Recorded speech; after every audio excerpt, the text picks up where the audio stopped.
നമ്മൾ പറയുന്നൊരു വാചകം അല്ലെങ്കിൽ നമ്മൾ പറയുന്നൊരു കോണ്ടന്റ് ഇപ്പോൾ മോട്ടിവേഷൻ രീതിയിൽ അല്ലെങ്കിൽ നമ്മൾ ആളുകളെ അവരെ ഇൻഫ്ലുവൻസ് ചെയ്യിക്കുന്ന രീതിയിൽ നമ്മൾ പറയുമ്പോൾ അത് ചിലരുടെ റിയൽ ലൈഫ് എക്സ്പീരിയൻസ് ചെയ്യുന്ന പറയുന്നവരുണ്ട്. പക്ഷേ ഞാൻ പറഞ്ഞ വാചകം എനിക്ക് ഉപകാരപ്പെട്ടില്ല എന്ന് പറയുന്നത് അതൊന്ന് എക്സ്പ്ലെയിൻ ചെയ്യുക. അതെങ്ങനെയാണ്?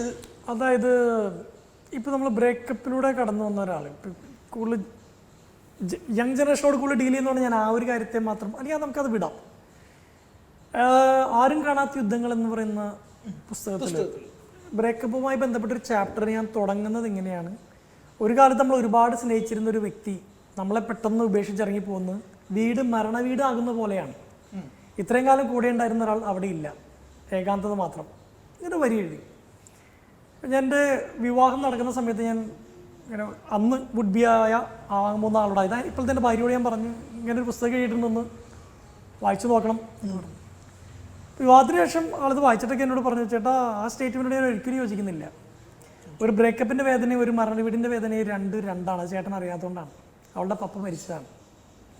അവളുടെ പപ്പ മരിച്ച അവൾക്കറിയാം ഒരു ബ്രേക്കപ്പിൻ്റെ വേദനയും സ്വന്തം ആയിട്ടുള്ള ഒരാൾ ജീവനോടില്ലാത്തതിൻ്റെയും രണ്ട് ദുഃഖങ്ങൾ ഒരിക്കലും ഒന്നാണെന്ന് പറഞ്ഞൂടാ.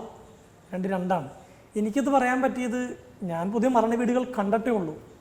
മരണവീട് ഞാൻ അനുഭവിച്ചിട്ടില്ല എൻ്റെ ജീവിതത്തിൽ. അപ്പം ഞാൻ വിചാരിക്കുന്നത് ബ്രേക്കപ്പ് ഒരാൾ നമ്മൾ ഇട്ടേച്ച് പോകുന്നത് നല്ല രസമുള്ളൂ, നമുക്ക് കമ്പയർ ചെയ്യാൻ ഒരു മരണവീട് പോലെ ആവും. പക്ഷെ മരണവീട്ടിലൂടെ കടന്നു പോയവന് ഇത് ഇത്ര ചെറിയൊരു പെണ്ണ് പറ്റിച്ചു പോയതിൻ്റെ ഒരു സ്നേഹത്തിൻ്റെ ഒരു ഇതിൻ്റെ ഒരു ആൺകുട്ടി ചതിച്ചതിൻ്റെ അതും ഒരപ്പം നഷ്ടപ്പെടാൻ വേദനയായിട്ട് നമുക്ക് ഒരു പ്രിയപ്പെട്ട ആൾ മരിച്ചൊരിടവുമായിട്ട് നമുക്ക് ഒരിക്കലും കമ്പയർ ചെയ്യരുത്. അതാണ് ഞാൻ പറഞ്ഞു വന്നത്. ചിലതിലൂടെ നമ്മൾ കടന്നു പോകുന്നത് വരെ അതുവരെ നമുക്ക് ഇങ്ങനെ പറയാൻ എളുപ്പമാണ്. നിങ്ങൾ ഇപ്പോൾ ഒരാൾ പറയാം പോട്ടെ സാറില്ല, ഇപ്പോൾ എവിടെയോ വായിച്ചു കേട്ടാണ് കറണ്ട് കമ്പിയോ പിടിച്ച് ഷോക്കേറ്റാളോട് എങ്ങനെയും പിടിച്ചേക്കണം എന്ന് പറയുന്ന പോലെയാണ്. ഷോക്കേറ്റവനവിടെ ചത്തു, അവനോട് ഇനി പിടിച്ചേക്കാൻ പറയുന്നത് എന്തിനാണ്? Is dead. അപ്പം നമ്മൾ പറയുന്ന ചില വാചകങ്ങൾ വേറൊരു സൈഡിൽ ഇപ്പോൾ ഒരു കൊക്കയിൽ വീഴാൻ നിൽക്കുന്ന ഒരാളാണ് എനിക്ക് വേണ്ടി പറയും പിടിച്ചേക്കെന്ന് പറയും. അപ്പോൾ നമ്മൾ ഈ പിടിച്ച് നിൽക്കുക എന്നുള്ള വാചകം ഒരുത്തൻ കടന്നു പോകുന്ന അനുഭവത്തിന് തന്നെയായിരിക്കും അവനോട് ചോദിച്ചു പോകണ്ടാവുക. അതുകൊണ്ടാണ് ഞാൻ പറഞ്ഞത് എല്ലാ വാചകങ്ങളും എല്ലാവർക്കും ഉപകാരപ്പെടില്ല എന്നുള്ളത്. ഇപ്പം ഞാൻ പറഞ്ഞത് പിടിച്ച് നിൽക്കണം എന്ന് പറയുന്ന ഒരാൾ ജോലിയിൽ കുറച്ച് ബുദ്ധിമുട്ടുകളുണ്ട്, കുറച്ചേരം പിടിച്ച് നിൽക്കുക, കുറച്ച് സ്ട്രഗിൾ ഉണ്ട്, അതുപോലെ ചിലപ്പോൾ കുറച്ചുകൂടി പിടിച്ച് നിൽക്കാൻ ആ വാചകം സഹായിച്ചേക്കും. പക്ഷെ വേറെ ആൾക്കത് ഇനിയും ഒന്നും കൂടി പിടിച്ചെന്ന് അയാളുടെ മരണതുല്യമാണെങ്കിൽ അത് അയാൾക്ക് പറ്റില്ല. അതാണ് ഞാൻ ഉദ്ദേശിച്ചത്. നമ്മൾ പറയുന്ന എല്ലാം എല്ലാവർക്കും വേണ്ടിയിട്ടല്ല. ഇപ്പം നമ്മൾ ഈ പറയുന്ന ഈ വീഡിയോ പോലും ഈ ഓണ സീസണ് എത്രയോ ആളുകൾ സെലിബ്രിറ്റീസിൻ്റെ എത്രയോ ആളുകൾ ഇൻ്റർവ്യൂസ് വരും. എല്ലാത്തിനും ഒരേ വ്യൂസ് പോലും അല്ല. ആ വ്യൂസിൻ്റെ ഞാൻ ചെറിയ കണക്ക് പോലെ ചിലപ്പോൾ 1 മില്യനും 10,000 ആയിരിക്കും ഒന്നും തമ്മിൽ. എല്ലാവർക്കും വേണ്ടിയിട്ടുള്ളതല്ല. ചിലർ നമ്മളിപ്പോൾ കാണുമ്പോൾ നമ്മളോടൊരു താല്പര്യമുള്ളത് ചിലപ്പോൾ നമ്മളെ തേടി പിടിച്ച് വരുമായിരിക്കും. അവർക്ക് ചിലപ്പോൾ 2 മില്യൺ കിട്ടിയ വീഡിയോസിനോട് താല്പര്യം ഉണ്ടാവില്ല. അല്ല മറ്റ് വീഡിയോസ് കാണുന്നവർക്ക് ഇവനെ കാണുമ്പോഴേ ദേഷ്യം എന്ന് പറയുന്നവരുണ്ട്, ഈ വാ വിളിച്ച് ഉപദേശം പറയുന്ന ആളുകൾ എന്ന് പറയുന്നവരുണ്ട്. നമ്മളെക്കൊണ്ട് ആർക്കെങ്കിലൊക്കെ ഉപകാരം ഉണ്ടാവുക എന്നുള്ളതാണ്. അത് അത്രേ ഉള്ളൂ. എല്ലാവർക്കും ഉപകാരപ്പെടില്ല എല്ലാം. ഞാൻ പറയുന്നത് അതൊരു ഗ്രേറ്റ് തോട്ടാണ് ഞാൻ പറയുന്നത്. പക്ഷേ നമ്മൾ ഈ പറയുന്ന വാചകങ്ങൾ കറക്റ്റ് ഓഡിയൻസിലേക്ക് എത്തുക എന്ന് പറയുന്നൊരു പരിപാടി ഉണ്ടോ? അതായത് ഫോർ എക്സാമ്പിൾ ഞാൻ പല കോണ്ടന്റ്സ് കാണുമ്പോഴേക്കും ഇത് ഈ ഓഡിയൻസിനുള്ളതല്ല, പക്ഷേ ഇത് അങ്ങോട്ടേക്ക് പോയിട്ടുണ്ട്, അതുകൊണ്ട് ബാക്ക് ഫയർ ചെയ്തിട്ടുണ്ട്. ചിലത് നമ്മൾ പ്രതീക്ഷിച്ചതിനേക്കാൾ നല്ലൊരു ഓഡിയൻസിലേക്ക് പോയി നമ്മൾ വിചാരിച്ചതിനേക്കാൾ കൂടുതൽ റിസപ്ഷൻ കിട്ടുന്നുണ്ട്. അങ്ങനെ എന്തെങ്കിലും എന്തുകൊണ്ട്?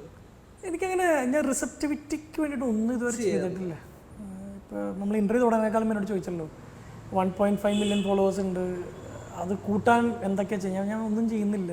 യൂട്യൂബ് ഉണ്ട് 8 ലക്ഷം സബ്സ്ക്രൈബേഴ്സ്, 3 മാസം കൂടി വേണം ഒരു വീഡിയോ ചെയ്യുന്നത്. അത് സബ്സ്ക്രൈബേഴ്സിനെ കൂട്ടാൻ ഇന്ന് വരെ അങ്ങനൊരു ആശയം എനിക്ക് അറിഞ്ഞുകൂടാ. ഉള്ളത് നല്ലത് തന്നെയാണ്, ഞാൻ ഇല്ലെന്ന് പറയുന്നില്ല. എനിക്ക് ആഗ്രഹമുണ്ട് ഇപ്പം നാളെ 2 മില്യൺ ഫോളോവേഴ്സ് ഉണ്ട്, എനിക്ക് സന്തോഷമുണ്ട് അതിനകത്ത്. പക്ഷെ അത് 2 മില്യൺ എത്തിക്കാൻ വേണ്ടി എന്തൊക്കെ ചെയ്യാം എന്നുള്ള സാധനത്തിലേക്ക് എനിക്കൊരു പുഷ് ജെനുവലി തോന്നണില്ല. അതിനെ മടിയെന്ന് വേണമെങ്കിൽ വിളിക്കാം, അല്ലെങ്കിൽ അതിന് നമുക്കൊരു വാശി കയറിയാൽ നമ്മൾ ചെയ്യുമല്ലോ. ഇടയ്ക്കിടയ്ക്ക് ഓരോ കോണ്ടന്റ് ഇടും, മെല്ലെ മെല്ലെ റീച്ച് കൂട്ടും. കൺസിസ്റ്റൻസിയാണ് ഏറ്റവും വലുതെന്ന് ഇൻസ്റ്റാഗ്രാം തന്നെ നമ്മളോട് പറയുന്നുണ്ട്. പക്ഷെ അങ്ങനെയൊന്നും ചെയ്യാൻ എനിക്ക് തോന്നുന്നു. നമ്മൾ പറയുന്നത് ഹീലിങ്ങിന് പറ്റുന്ന കാര്യങ്ങളാണ്.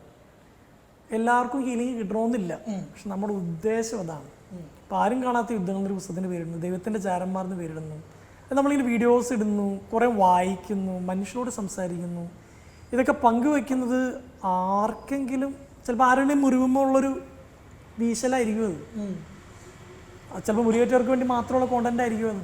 അപ്പം നമുക്കത് എല്ലാവർക്കും ഒന്നും ഒരു പ്രത്യേക ഓഡിയൻസിന് വേണ്ടി ഇപ്പം നമ്മളൊരു കോണ്ടന്റ് പറയും, ഇത് കൂടുതൽ മാതാപിതാക്കൾക്ക് വേണ്ടിയിട്ടുള്ളതാണെന്ന് വേണമെങ്കിൽ പറയാം, അല്ലെങ്കിൽ കുട്ടികൾക്ക് വേണ്ടിയിട്ടുള്ളതെന്ന് പറയാം, കാരണം ആ നേച്ചർ അതായിരിക്കാം. അതർവൈസ് ഇത് എന്നെ ഇഷ്ടപ്പെടുന്നവർക്ക് വേണ്ടി, ഇത് പോസിറ്റീവ് തിങ്കിങ് വേണ്ട താല്പര്യമുള്ളവർക്ക് വേണ്ടി അങ്ങനൊന്നും ചെയ്യലില്ല.